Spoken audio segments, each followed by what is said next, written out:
Nós ouvimos muitas histórias sobre o cabelo e é importante que a gente entenda de uma forma racional o que está acontecendo com o nosso cabelo. Normalmente, o cabelo vai cair, sempre há um pouquinho de queda de cabelo, porque nós já vimos que existe um ciclo capilar. Esse ciclo capilar tem uma fase de crescimento que dura por volta de 4 anos. Isso é uma média.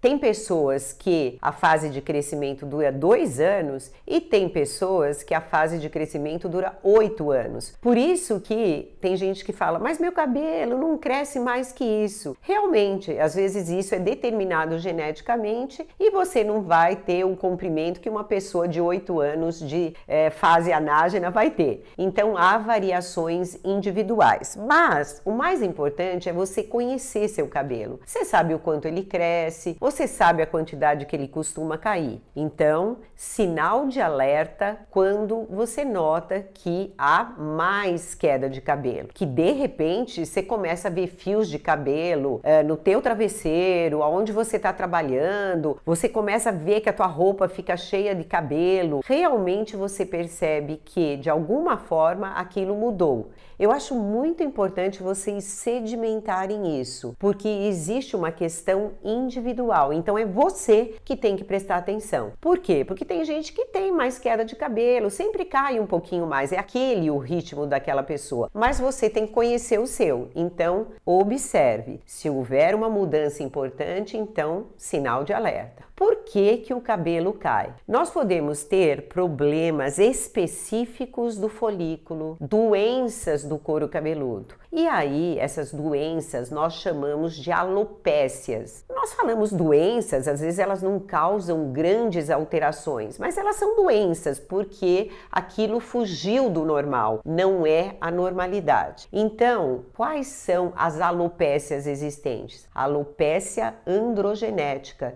que é a calvície, que você já deve ter ouvido falar. Ah, mas doutora Denise, as mulheres não ficam calvas. Aí que você se engana. As mulheres ficam calvas assim como os homens. O que ocorre é que o padrão de calvície dos homens é muito marcante. Tem aquelas entradas, depois a perda naquele cocoruto, e ele vai ficando com toda essa região com perda capilar. Já as mulheres é algo mais difuso. Em geral, ela vai começando a perceber a risca com mais facilidade, mas não faz aquelas entradas tão características do homem. Aliás, se ela fizesse entrada, é porque alguma coisa hormonal não está bem, e aí deve chamar mais ainda a atenção. Mas voltando, homens e mulheres podem ter calvície. E a calvície é uma doença no sentido de que geneticamente, e por isso ela chama alopécia androgenética, a genética faz com que depois da puberdade haja um afinamento do fio. Então, pasmem, calvície não é queda de cabelo propriamente dito. Calvície é afinamento do fio. E aquilo vai aos pouquinhos. Ó, quantos homens que eu recebo, que eu vejo que eles já estão com muito menos cabelo aqui, e eles falam, ah, começou o ano passado. Não começou o ano passado. Começou, na verdade, lá pela puberdade, vai afinando e vai afinando, até um dia que os amigos falam, ó, você tá careca? Quando ele molhou o cabelo, quando vem de trás. E aí, muitas vezes, é que ele vai ter atenção a isso. As mulheres, elas já prestam mais atenção, porque elas começam a pentear o cabelo, não conseguem disfarçar aquela risca, parece que o couro cabeludo está aparecendo muito mais. Então, isso pode ser calvície. Nós vamos falar também especificamente desse tipo de doença e como ele pode ser tratado. Mas são remédios, não são milagres. Isso é uma coisa que vem de dentro, há alguma coisa errada e tem que haver uma neutralização. Outra alopécia muito famosa é a alopécia areata, que é uma doença autoimune. O que é doença autoimune? É quando a própria estrutura do seu organismo é atacada por você mesmo. Sabe aquela confusão no Oscar que houve com a esposa daquele artista? Então, aquela é uma alopécia areata, uma doença autoimune, que também denota algum problema no seu organismo, refletindo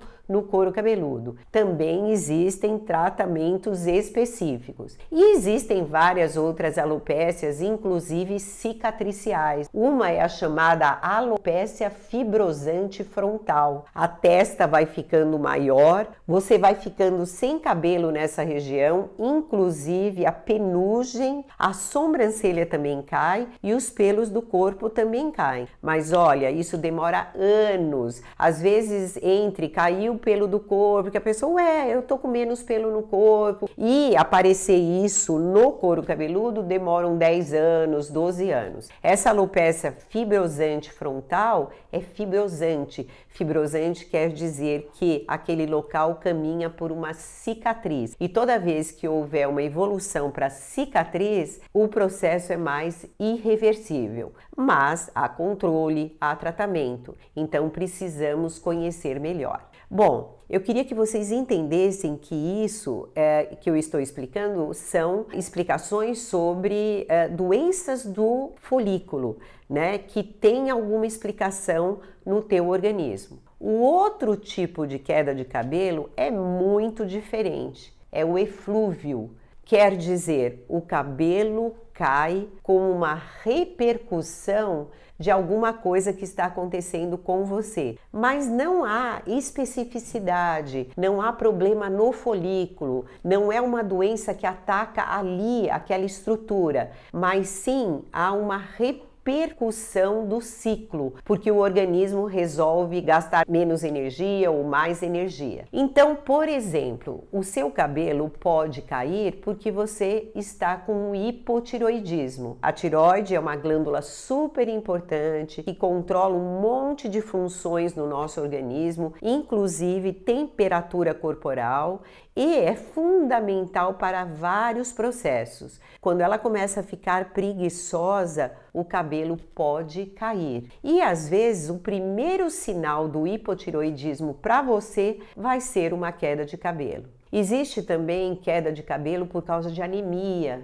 por causa de ferritina e ferro muito baixos. E às vezes você vai lá sobrevivendo, você está cansado, mas não está entendendo por quê, e isso e aquilo, e no final você está com uma anemia importante, porque a célula vermelha traz o oxigênio para você fazer tudo. Então, muitas vezes a queda de cabelo pode ser por isso. E também a queda de cabelo pode ser porque você teve uma infecção, porque você fez um regime muito violento, o seu organismo não consegue lidar com a perda de vários quilos e também de absorção de substâncias, por exemplo, a bariátrica.